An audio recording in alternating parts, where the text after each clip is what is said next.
The whole world has to isolate this rogue, apartheid, genocidal, maniac, serial-killing, pathologically lying state, isolate it, shame anyone who goes there, academics, celebrities, politicians, and they've been exposed for what they are. And Zionism's on its last leg. It only exists by the weight of its propaganda, and that propaganda's collapsed entirely. The world sees Israel for what it is, and it can't last for long in its current state.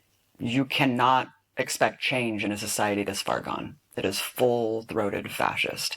And that's why they act the way they do, with full, total impunity, because they have no humanity left. This is a society so far gone with protection of a military empire, with hatred in their hearts.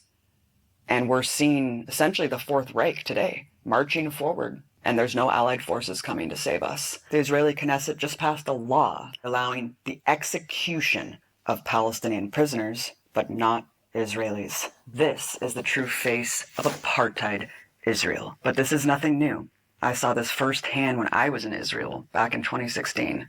Full-throated fascism. You can't deal with these people. There's no need to try. There's no need to talk to them. There's only one way. Like, I would carpet bomb them.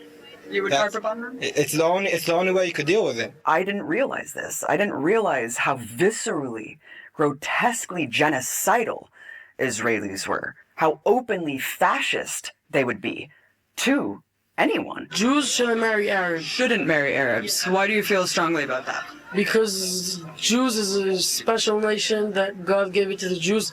We don't want the Arabs to be here. They knew that they were on camera. That's what's so alarming to me, too. I wasn't trying to hide. I wasn't doing gotcha journalism.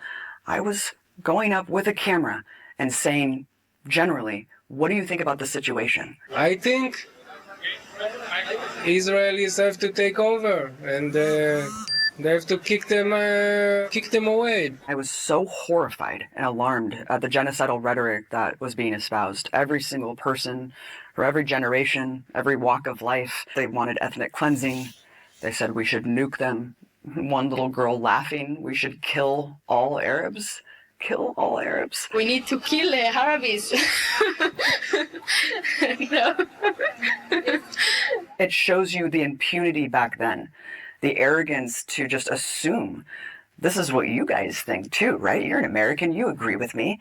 You guys have been doing the same thing. This is who we are. We're proud racists. We're proudly fascist. I felt like I was walking into Berlin in 1932. I really felt absolutely disgusted. I just couldn't believe what I was hearing. I mean, just walking a couple steps, and as white as I am, are you Arab? Are you Arab?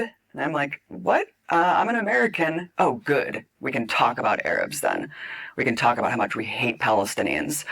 I saw the writing on the wall back then. I saw that there's no hope from within Israeli society. I went to rallies where they were calling to kick all the refugees out. You know, these were things that we're told Israel's a safe haven for Holocaust survivors, for genocide survivors. Well, why are all the African refugees put out in the middle of the Negev desert into a concentration camp? Why don't they want any African refugees there? They tokenize Ethiopian refugees, but then they make them take Depo-Provera birth control because they don't want them to reproduce. This is the nature of Israeli society. It's an ethno-state, and it's built on supremacy and hate. Because that's what Zionism is. How many civilians have been killed in Gaza, from what you know? Who gives a shit? Okay, but don't you feel like, for example, children? Children grow up to be Arabs. You have to continue to expel, you have to continue to kill, to keep that artificial majority in place. If you gave me a button to just erase Gaza, every single living being in Gaza would no longer be living tomorrow, I would press it in a second. I would press it right now. Give me that button and press it right now. There you go. And I think most Israelis would. During the Gaza genocide, to see people just proclaim out in the open the genocidal incitement. It's an entire nation out there that is responsible. אנחנו משמידים את כל מה שעוד נשאר מהרצועה ולא משאיר אבן על אבן, גם מים אנחנו לא צריכים לתת לרצועת עזה. אנחנו מפרקים את עזה ומשאירים אותה כאויי חרבות עם הרס מוחלט וחסר תקדים בעולם. זכור את אשר עשה לך עמלק, נצטווינו. אנו זוכרים ואנו נלחמים.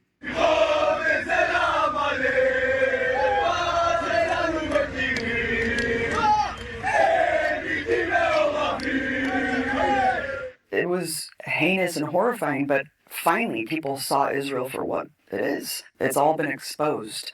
They're not hiding anymore. כל ילד, כל תינוק בעזה הוא אויב. אני רוצה להעיף אותם, להשמיד אותם עד האחרון בהם. אם מעזה אתם תמשיכו לרעוב, תמשיכו למות, הבתים שלכם ימשיכו להישרף. אני לא חושב שיש מישהו במדינת ישראל, בארץ ישראל, שצריך לרחם על העזתים האלה. לא על מבוגרים, לא על קשישים, לא על צעירים ולא על ילדים. מבחינתי שירעבו למוות, מה אכפת לי מהם? אנחנו שורפים להם את הכפר. טוב שאנחנו שורפים להם את הכפר. Israel's propaganda is not working anymore because for the first time, Palestinians have been able to just show us the unvarnished truth of the reality that they endure on a daily basis. We see the settler terrorism. We see the people getting mowed down for doing nothing. We see the crimes every single day. You cannot hide genocide from us. So the propaganda has become cartoonish. I'm very puzzled by the constant concern which the world is showing for the Palestinian people and is actually showing for these horrible, inhuman animals.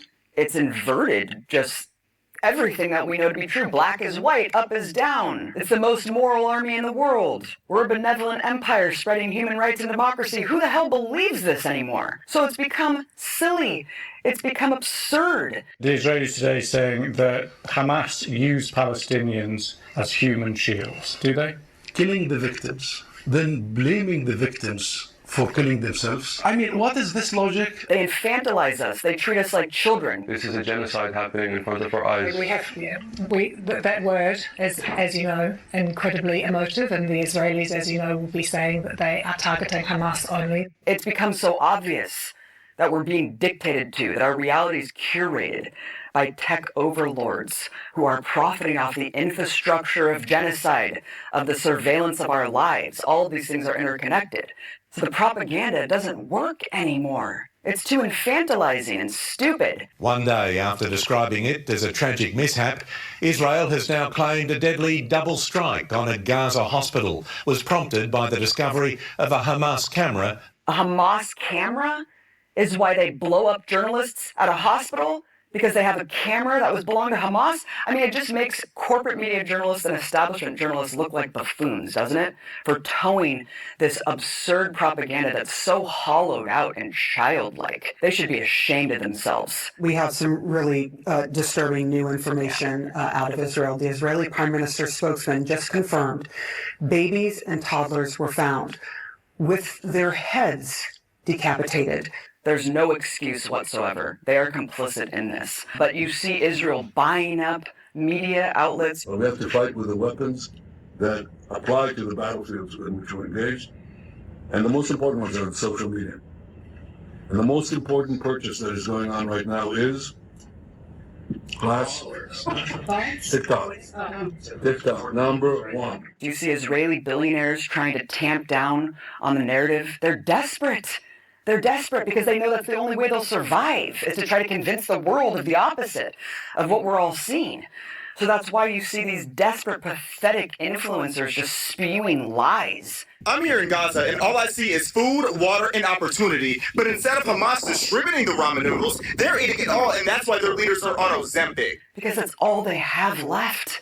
They don't have anything anymore. But it's too late. We're never going to forget what it looks like when Palestinians hold their children in plastic bags. No one can forget that. I'm never going to forget the sound of a drone emitting a crying baby so it can massacre children who come out of their homes.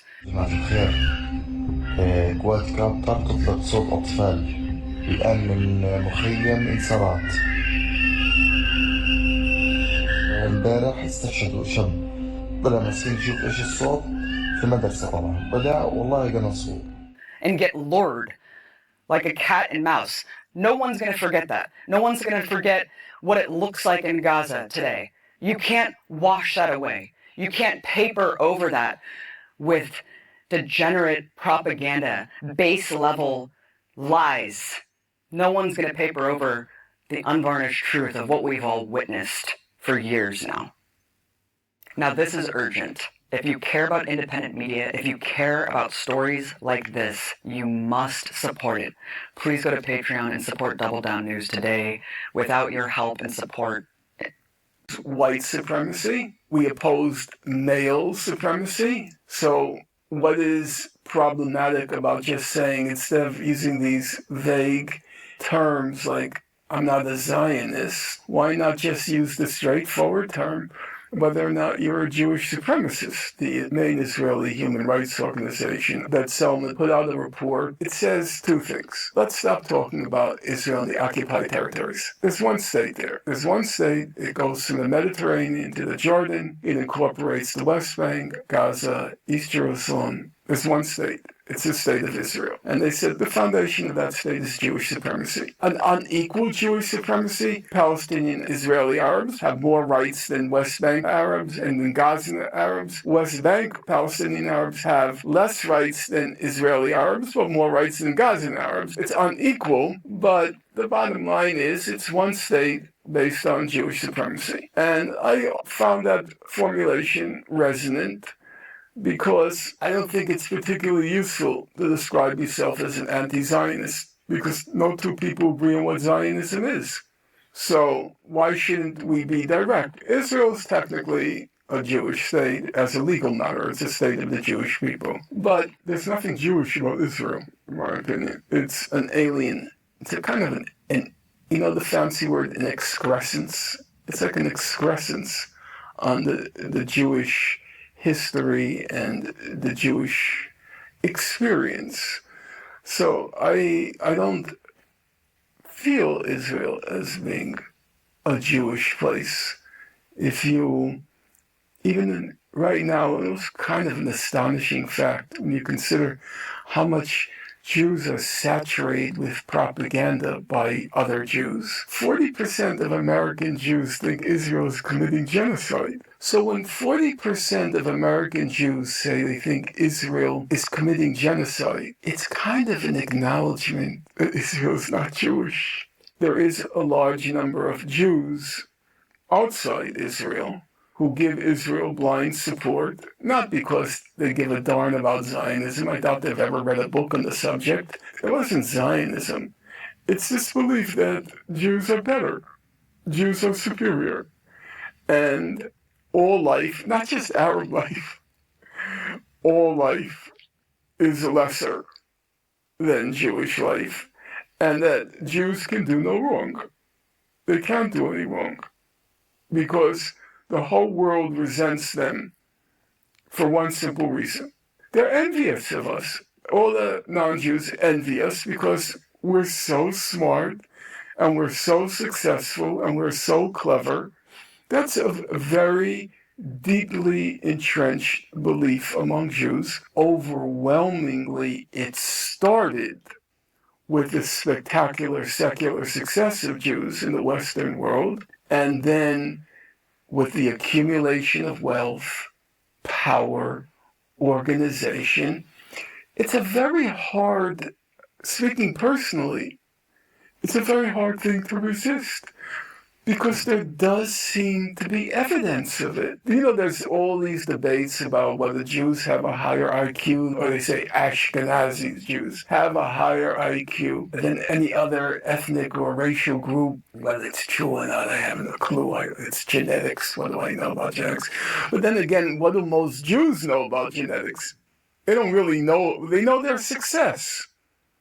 They know their success. And it does breed a feeling of Jewish supremacy. You know, I have to be careful about that, not because I in any way recoil from the truth, but because you can end up with this conspiratorial view of the world where the Jews control everything. And because one wants to be factually accurate, and also one doesn't want to fuel certain stereotypes, you have to be careful. That doesn't mean you run away from the facts, but you have to be careful. Jews are the wealthiest ethnic group in the United States, which is a significant fact. Obviously, money is power. Secondly, and it's not trivial, Jews are very well organized. They always had a tradition of forming communal organizations. That's always been very essential to the Jewish community. So there is the organization, there is the money, and then there was, for a long time, after World War II, there was, and I don't want to say this in a kind of heartless way, but there was a certain immunity that was granted Jews because of the Nazi Holocaust. And so it was very difficult to criticize Jews on any account because of looming over every question was the Holocaust.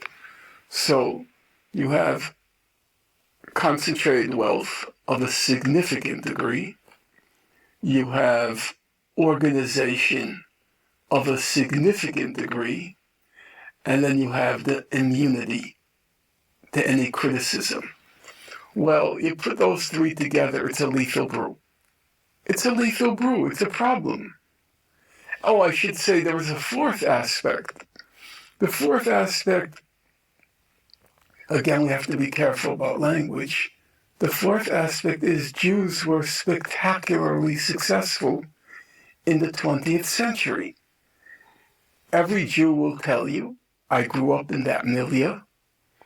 The great avatars of modernity, Freud, Jewish. Marx, Jewish. Einstein, Jewish. Every Jew knows that. Every Jew knows that. And then Jews represent about 0.0000001% of the world's population. 20% of the Nobel laureates are Jewish. That can't but go to your head. You know, it's very intoxicating. So now you have the money, the organization, the immunity, and the, let's call it, secular giddiness, the arrogance, the notion, well, we really are a chosen people. Not as it was understood biblically, that you have to bear the sins of humankind. No, chosenness in the, let's call it, supremacist sense. So when you combine those four factors, you can have a problem. And that problem did arise with the question of Israel. It also, speaking honestly, there was a certain amount of resentment at the Jewish, resentment mixed with envy of the Jewish success story in the U.S. Jews historically have contributed large amounts of money to cultural institutions, hospitals, things of that sort. That was a part of a kind of Jewish tradition. So if you go to a library in the United States, a major library, they have a list of donors, overwhelmingly Jewish. You go to a cultural place, Lincoln Center for the Performing Arts, they have the list of donors, usually a plaque, overwhelmingly Jewish. So on the one hand, that's a good thing. They're giving money to cultural institutions, universities, as against to saloons and bordellos, so it's a good thing. But there's an underside. It means you have a lot of power in these institutions. And now that power was mobilized in a quite brutal, unabashed way. That is, for example, universities where Jews gave huge amounts of money, at least by my standard. If you look at the most recent Harvard report on anti-Semitism, it mentions in passing, one Harvard alumnus gave Harvard $200 million. Another alumnus gave Harvard $300 million. Bill Ackman, a major hedge fund manager, he gave Harvard $50 million, which the universities are very reluctant to lose. And so the screws are turned. Unless you crush the student encampments, we're not giving you money. Unless you rein in, tame the Middle East studies programs, which are replete with sympathizers for Palestinians. In the United States, they created this field called Israel Studies. You know why they created it? Because they lost the battle in the Middle East studies programs. So the Israelis, the Jewish supporters of Israel, they realized that battle has been lost.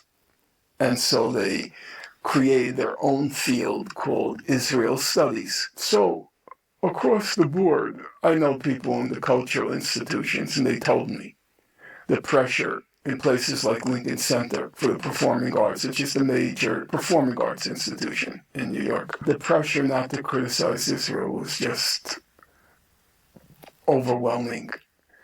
So that power, the exertion of that power. Now, as my friend Jamie Sternweiner, who I'll mention, as he said to me, but you have to, whenever you talk about this issue, you have to make sure you point out that problem arises because of the huge concentration of wealth in our society, not just Jews, but in society in general. The billionaire class gets its way in everything. They buy elections. They buy everything. They buy legislation. I bet you didn't know this. In North Gaza, after the conflict, some families are so hungry they tie rocks around their waists to dull the pain of empty stomachs. Gets its way in everything. They buy elections. They buy everything. They buy legislation. So ultimately, it's a problem of the maldistribution of wealth in spectacular ways. I mean, the levels of polarization now in our society. As Bernie Sanders would point out, the three people standing behind President Trump at his inauguration, Mark Zuckerberg, Jeff Bezos, and Elon Musk, three individuals controlled more wealth than half of our country, than 180 million Americans. Three individuals. I was just going over the statistics with my students, and it was funny. You'd see the charts of distribution of wealth. Top 1/10 of 1% control 15% of the wealth. 1/10 of 1%. Top 10% control about 30% of the wealth. And then, on each of the graphs, they have this very thin line at the bottom. It looks like the border of the graph. It looks like the border. And you know what that thin line is? What percentage of the wealth? This thin line, you know what it's called? It's called the bottom 50%. They start 1/10 of 1% control 15, and then they go to 10%, and then they go to 30%, and then you get this barely perceptible, the bottom 50% of our country, no percent of the wealth they control, 2.5% of the wealth. So the Jewish case is an extreme example, because Jews represent about 2% of American society, roughly 2%, but they're wildly overrepresented in like what's called the Forbes 500. So yes, it's an extreme case, but it's an extreme case of the maldistribution of wealth in our society in general, and the fact that the rich get their way in everything. How do you speak frankly about these questions without feeding conspiracy theories and anti-Semitic tropes? And I think it's very hard to find the right language which is faithful to the facts and doesn't feed the pernicious stereotypes. I'm not sure how do you do it. I was recently on a program of a person decisively of the right, or MAGA right as it's called, and a friend of mine criticized me afterwards on the grounds that you were agreeing with her too much. I tried, because the conspiracy theories were coming at me like a barrage, fast and furious. Which ones do you attack? Or which ones do you outrightly reject? I let a large number of them pass me by. I was going to use the occasion to focus on a couple. Number one, the Nazi Holocaust happened. We're not going there. I will agree with a lot of what you say about Jewish money, Jewish power, the horrors of Gaza, but we're not going to Holocaust denial. I said, if you want to believe it, it's your right. However, if you want to be taken seriously, you have to refute a very large body of evidence. And so she started to say that all these people who claim to be survivors, they're fakes. And she said, Elie Wiesel, he's a fake. He took the identity of somebody, some strange theory. And I said to her, well, actually, you're right. A lot of the survivors are fakes. And you know why they're fakes? They're fakes because very few people survived. That's why they're fakes. The final solution was very efficient. My mother had a sprawling family. My father had a sprawling family. At the end of the war, one. That was it. Everybody else was exterminated. So, if you tell me these survivors are fakes, I say, I agree with you. But I'm not going to run to the conclusion that the Nazi Holocaust didn't happen. It did happen. That's why there are so few survivors, and I agree with you. A large number of them were fakes. They are fakes. And I could tell you, I can go through those stories, from after World War II. My parents never made American friends. They weren't able to. Not because of language, mindset.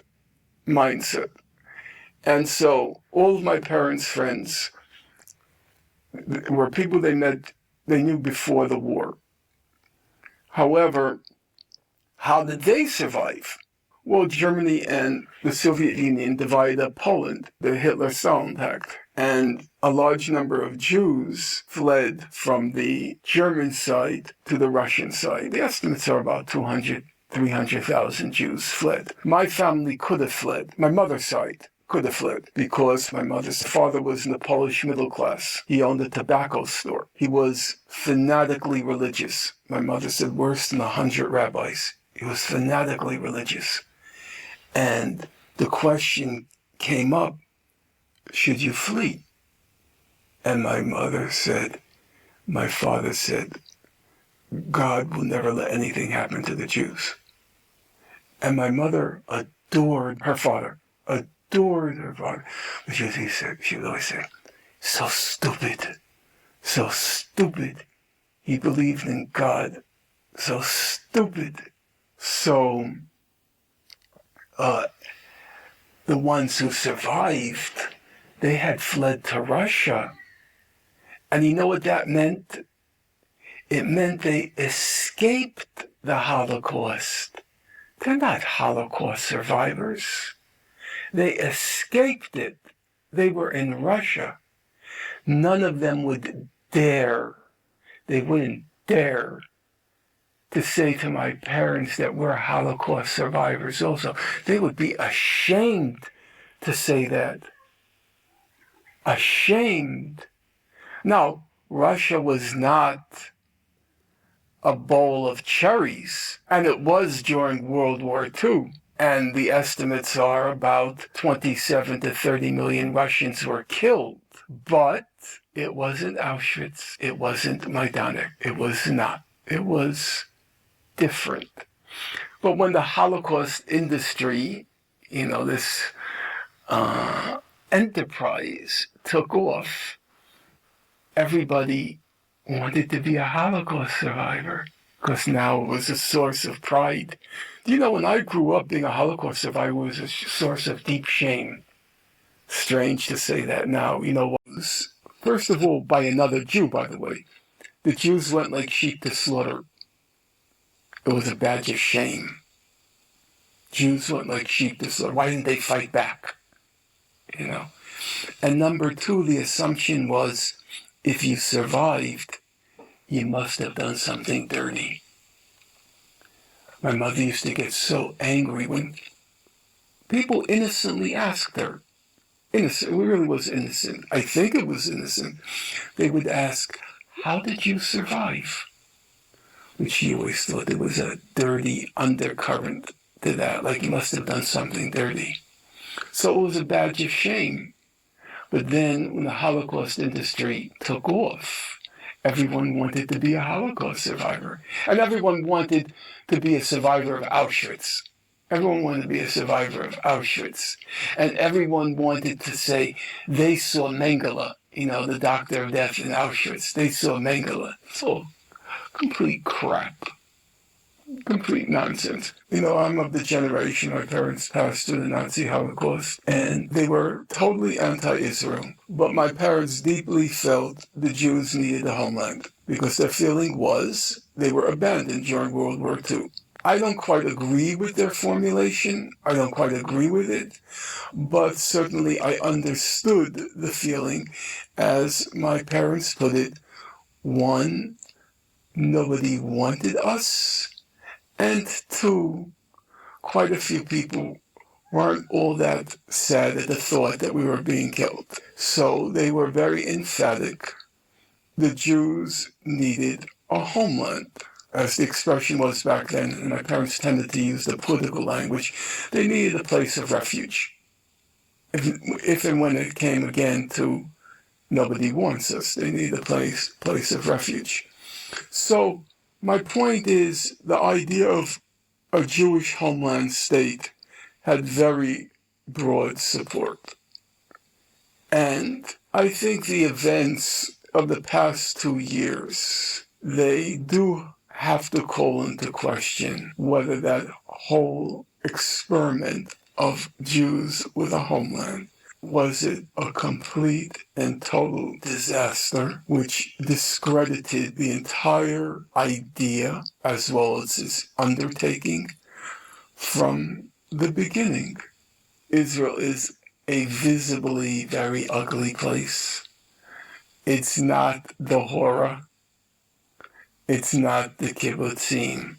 It's child killers. Not just kill children, target children. Targeting children in the skull and in the chest. It's not like it's some specialized branch of Israeli society. The Israeli army, for better or for worse, it's a citizen army. What does a citizen army mean? It means it's representative of Israeli society. So when this representative of Israeli society goes into Gaza, it's representative Israelis who are targeting children, Can I mentally grasp that? Actually, no. I know this is probably not the right way to formulate it, but the experiment didn't work. Literally nothing that Israel won't do in the name of vengeance and in the name of continuing Zionism. For some people, the takeaway is, as long as they're not literally putting people in ovens, as long as they're not doing exactly what the Nazis did, that somehow that's okay. It's actually not okay. Never again doesn't mean never again in the exact same way that the Nazis did it. If that's your takeaway from the Holocaust, you really need to look at yourself and do some soul searching. I'm Jewish. I lost members of my family during the Holocaust. And the truth is, Israel does not represent me. Israel does not make me safer. In fact, it puts me and all Jews in greater danger. Because as Israel commits these crimes against humanity and live streams them, and in some cases gleefully live streams them, we've seen soldiers doing this, Israel doing that and saying it's in the name of Jews, that will create anti-Semitism. The idea that Israel represents all Jews is in itself an anti-Semitic idea. The dual loyalty trope says that all Jews are a monolith and we're all loyal to Israel and we can't be trusted to be loyal to other governments, regardless of where we live. That is really what Israel is leaning into. And you have anti-Semites and then the government of Israel, AIPAC and the ADL, all making the same argument, which I think really shows you the dangers and the inherent anti-Semitism of Zionism. People like to claim that anti-Zionism is anti-Semitic. Well, it's actually not, given that you literally have more Christian Zionists in the world than you have Jewish Zionists. This particular Christian form of Zionism wants Jews to go back to Israel so we can provoke the end times, Armageddon. All Jews except a very lucky 400 who accept Christ as their Lord and Savior burn for all of eternity. So these are the allies. All these cancel culture warriors who talk about right-wingers being canceled are very silent, interestingly enough, when it comes to critics of Israel, who are probably the most canceled people of all. If you're a Palestinian critic of Israel, you're very, very, very canceled. If you're a Jewish critic of Israel, you're less canceled, but you're still canceled. You're just canceled as a self-loathing Jew as opposed to an anti-Semite, which is a significant difference. I mean, I was fired by a network for saying that Israel is an apartheid state. So my being Jewish didn't really protect me. And of course, there's a huge bias in the way that corporate media reports on Israel-Palestine. They're very clear when Russia does something. Russia bombs, Russia strikes, Russia kills. When it's Israel, it's often Palestinians killed in attack, Palestinians dead after bombing. We even know that networks and outlets instruct their writers and reporters not to use certain words like genocide, not even to use the word Palestine. In fact, the reporting by the New York Times on the alleged mass rape used by Hamas was so bad that they had to cancel a podcast that they were going to do about it because there was so little to back it up.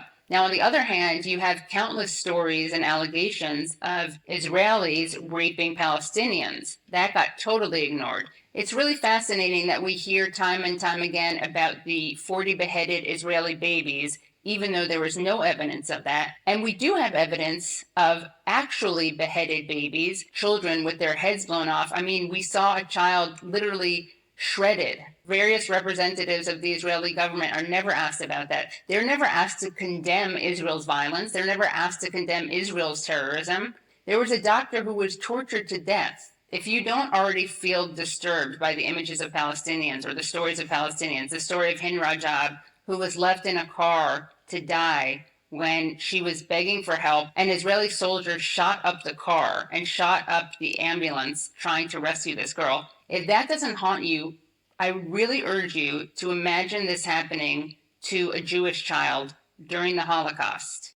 To a Jewish child during the Holocaust. I think that Jews should understand this, if anything, more than other people, because of our history of being targeted, of being otherized, of being compared to vermin, of attempted extermination, of genocide and ethnic cleansing, and of the world looking the other way. That is something that we have to remember. That happened to us. We can't let that happen to other people. That's not justice. That's not how we honor those killed in the Holocaust. Everything that Israel tells you about its founding, about its history, and about its role today is a lie. Some people think, oh, Israel was founded for Holocaust survivors, and then it got greedy and took over too much land and ruined its founding mission, which was to be a safe haven for Jews. The truth is, it was founded on ethnic cleansing. It was not a utopia. I think it's really eye-opening to look at the actual language of early Zionists, because they were calling their banks colonial trusts. They were talking about how natives always resist colonists.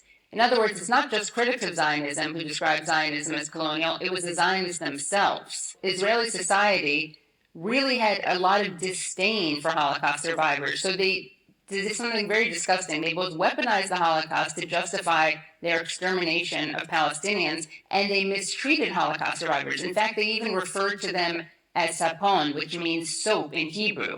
And that was because there was a myth that Nazis turned Jewish bodies into soap. It's not true, but that was a myth. And the important thing is that people thought that was true, and they thought it would be appropriate to call survivors by that name. Israel wanted to create a new Jew that was armed, that was working the land. They were ashamed of the Jews who were killed. They thought that they went to their slaughter like sheep. They were ashamed of Jews who were religious, Jews who were scholars, Jews who were also cosmopolitan. They really did, ironically, internalize a lot of anti-Semitism. There were Zionist bombings in the Middle East that were used to scare people into emigrating out of Iraq, out of Morocco, and into Israel. That's how little they cared about Jewish people. They bombed synagogues in order to get people to leave the Middle East and go to Israel, where they would be mistreated, which is what happened to Mizrahi Jews. Some were basically put into camps. They rejected Yiddish, which was spoken by Eastern European and diasporic Jews, and they also rejected Arabic, which was spoken by Mizrahi Jews of the Middle East. Yiddish is an amazing language, and it's dying out, and the reason it's dying out is because Israel chose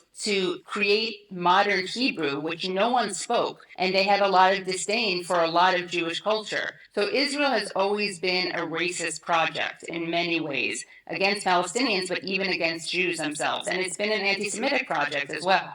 Not only is Judaism obviously much older than Zionism, but there was Christian Zionism from the very beginning, and that was fueled by anti-Semitism and the desire to get Jews out of Europe. Lord Balfour of the Balfour Declaration was a major anti-Semite. Zionism actually requires anti-Semitism to justify its existence. So for Zionists, they don't want to defeat anti-Semitism. They want to use it to strengthen the state of Israel. It's also true to remember that this is not a conflict about religion or culture. Jews and Christians and Muslims lived in peace and harmony in many areas of the Middle East for centuries.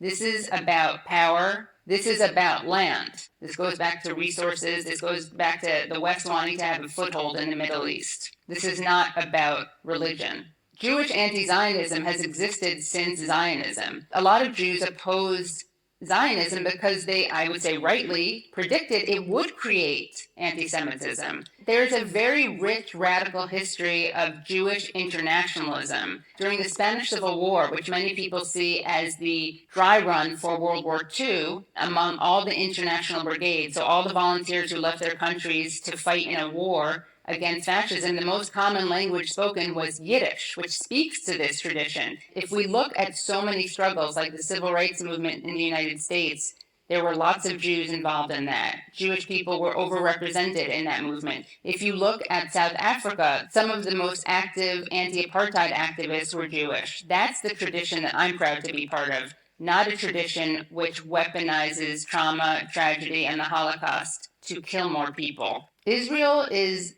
unsustainable. There's no coming back from this. Something new needs to be created. Jews can live side by side with Muslims and Christians in Palestine, just as they have for centuries. If coexistence is so impossible, and if anti-Semitism is so impossible to fight against, how is it that Jews live in Germany today? Germany was where anti-Semitism turned into the Holocaust, and yet somehow Jews are able to live in Germany in safety, but we're supposed to believe that they can't live in Palestine in safety? Palestine is not the country that created Adolf Hitler. Palestine is not the country that created the Holocaust. The biggest threat to Jewish safety is not a free Palestine, it's Zionism.